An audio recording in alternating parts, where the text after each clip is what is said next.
Good afternoon, YouTube. Been a little while since I posted a video, but decided to jump back on it. I haven't had much to do really, like the system's been working the way I expect it to. Solar panels have been fairly reliable, so not much to make videos on, but I've come back because I'm revisiting something. There's a little doozy here. This is the new ESP32P4, and if anybody remembers some of my older videos, actually, that mess down there. This was my first attempt at reading from the JKBMS and then forwarding on to the Victron, which worked alright. Part of the reason that I made this video and revisited this is that I was having a look at the Peter board, the one that was featured on Off-Grid Garage, and I noticed he's selling them for $285. I thought, geez, that's a bit how you doing. Anyway, in the meanwhile, at work we've shifted gears a little bit, where we're now doing a little bit more embedded hardware than we were doing before. So my skills with embedded hardware have increased significantly. So one of the things that I was having a bit of a hard time with, I wouldn't say hard time, but we were doing an awful lot of rework, and instead of rewriting, like writing software again from scratch, what we ended up doing was just implementing a device HAL that we would use across all of our boards, right? So probably not the most unique naming convention ever, but we just literally call it the device framework because we're not very creative. But this is it. So this is what I saw it as an opportunity to re-implement my BMS control, but do it inside of Works device framework. You'll notice that these ESP32P4s actually run at a high frequency. So the first challenge I set myself is, why don't we revisit the JKBMS? So, I mean, instead of, I think, is it IBMS he calls it? Let's have a look. Pretty sure. It starts with a J, I think, from memory. Let's go Off-Grid Garage. And he's Off-Grid, IBMS components. I'm not sure where he sells it, but it's $285 anyway. I was a bit... Here we go. Masters IBMS, Slave IBMS. I don't know. It was pretty expensive. I'll flash a screenshot. I'm sure I've got it somewhere else. Flash a screenshot up. You can't justify $285 for that, in my opinion. I understand the kid's trying to make some money. Yeah, so look, I don't want to bash that kid up. He obviously wants to make a couple of bucks, but the reality is, I mean, he's done a good job. He's got isolated protection, multiple BMS support and whatnot, which is great. But at the end of the day, like if you're a DIYer, all you need is TTL serial, and that's it. So this would do up to 4. You can see I've got a loopback wire in there for a bit of debugging, but up to 4, it exposes a bunch of SPI on this side.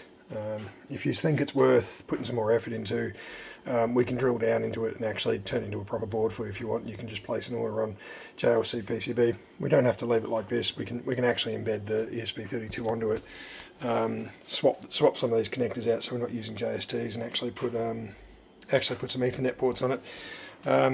Yeah, I appreciate people want to make some cash, but yeah, at the end of the day, if you're a DIY guy and you're trying to do everything on a budget, then really, like, it's hard to justify that much money, isn't it? This one's powered over PoE because it's a P4. No Wi-Fi on these things at all. No Wi-Fi, no Bluetooth, but powered over the Ethernet cable, so who gives a shit? There is a little CAN transceiver underneath it, so it's just a stock one off AliExpress. Don't need a ground for the CAN because we're connected to the same system that the inverter's powering anyway. And that's it. So this one will do up to 4 BMSs, which you can see here on the screen.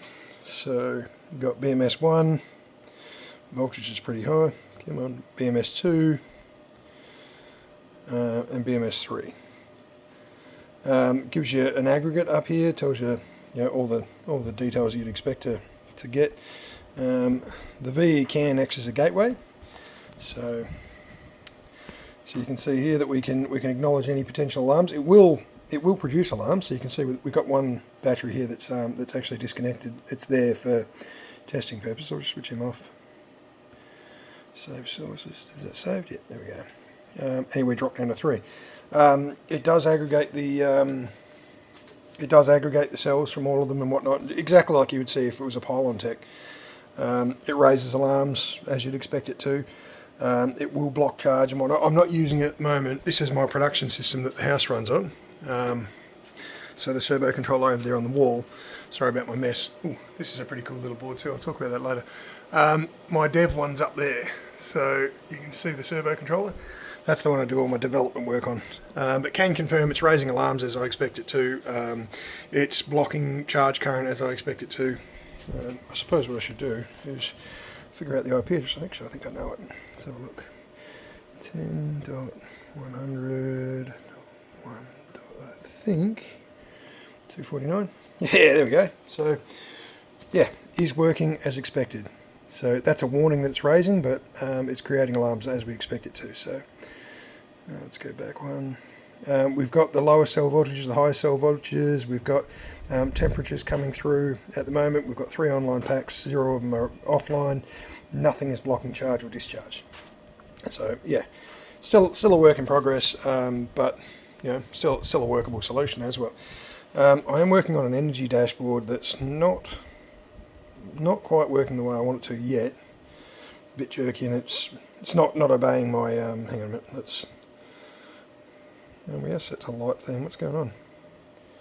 How come all the themes are now the same colour? Weird. Oh, I'm going to go back and fix that.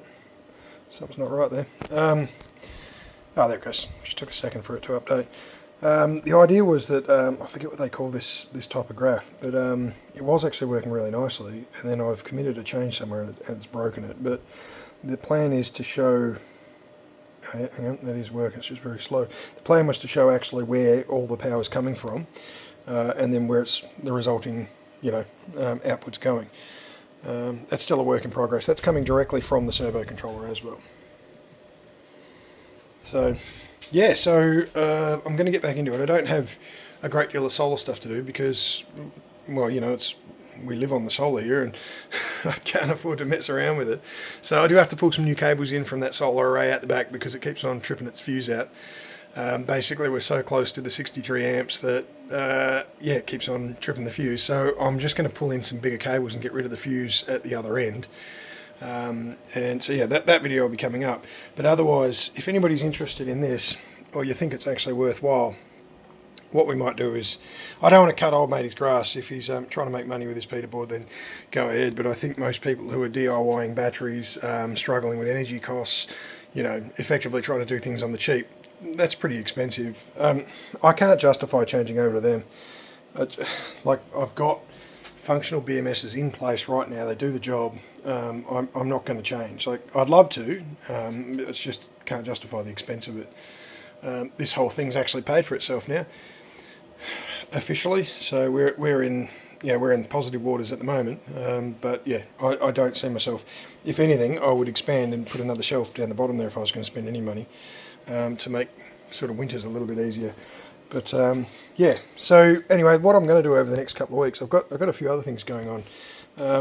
I live in what you would refer to as a low socioeconomic area of Western Australia, and because of that, I got some fucking, I suppose the polite term would be, say, delinquents maybe, roaming around our area. So what I've got inside is, it's actually where I came across these things.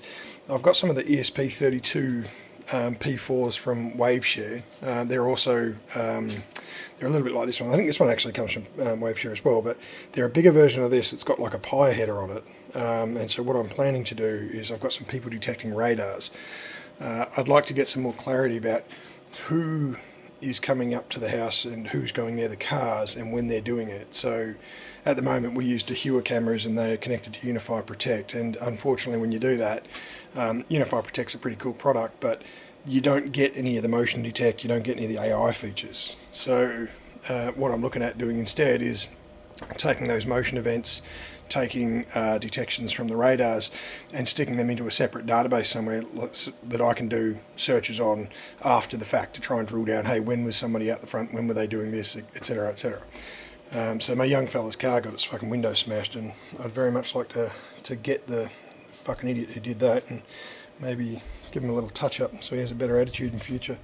But yeah, if you're interested, I'm going to do some more embedded stuff. So I've tried to implement all the standard features you'd expect, you know, like a board like the Peter board would have, or if you were going to integrate it into Home Assistant. I've tried to include all that stuff. I am working on the Influx DB. I don't think it's quite functional yet, but my plan is, I know that just looks like a bunch of buttons. It's not. They're supposed to be card elements where you drag and drop things like Node Red. I feel like I was working on the IOTA Watt, and the IOTA Watt user interface is crammed onto a Node MCU, which is only an ESP8266, and they don't have the resources that you need, right? Like the user interfaces that you can cram onto these things, they can be pretty performant, but when you're squeezing it onto an ESP8266, you're basically running as bare bones as you possibly can. So I didn't want to replicate, I don't want to use the word ugly, but I don't want a non-user friendly interface. So yeah, so what I was going for here is like a Node Red style. I'll see if I can find some screenshots and pop them up of what the finished product looks like. But yeah, basically the board, this is running the HAL that we use at work, so the hardware abstraction layer. It's got a cool debugging engine on it.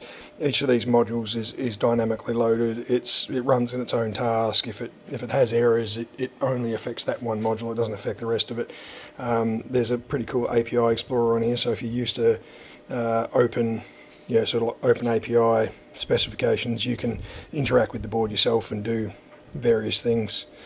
Yeah, try to make it as useful as I can. But so if you're interested in more of this stuff with the embedded hardware, I've got one of the MKS FOC boards inside that I'm planning to write a motion controller on. I've got a relay bank coming that I hope to integrate with this. So we've come up with a protocol that we strip all the overhead away, we compress using an ESP32 friendly compression library. And these devices can all share events amongst them, right? So if you think about MQTT but without an MQTT server, that's what we've done. Plan is that if you raise an alarm and say, hey, I need X, that somewhere else a relay will cut in or cut out. You know, you've got a temperature sensor somewhere, you say, hey, I need remember I've got fans behind these things. So if I need the fans on for some reason, you know, over temp on X, well, that gets treated like a sensor. When we hit X threshold, we do blah. So, yeah. Anyway, long story short, I'll keep it going. I'll try and add DALI support to this. Like this is only a first pass since I moved on from the ESP32s. This is remarkably easier, and it blows me away. It's powered over the Ethernet cable. I don't have to think about power supplies for it. I don't have any of the quirks with the Wi-Fi not working, like sometimes ESP32s can be a bit funny like that. These things are great, and I don't think I'm going to look back. So anyway, let me know in the comments if you guys are interested in any of these boards. Yeah, without trying to cut old matey's grass, I think we can do better as a community. We can have cheaper devices, and we don't have to charge each other the world for them. So I'll catch you in the next one.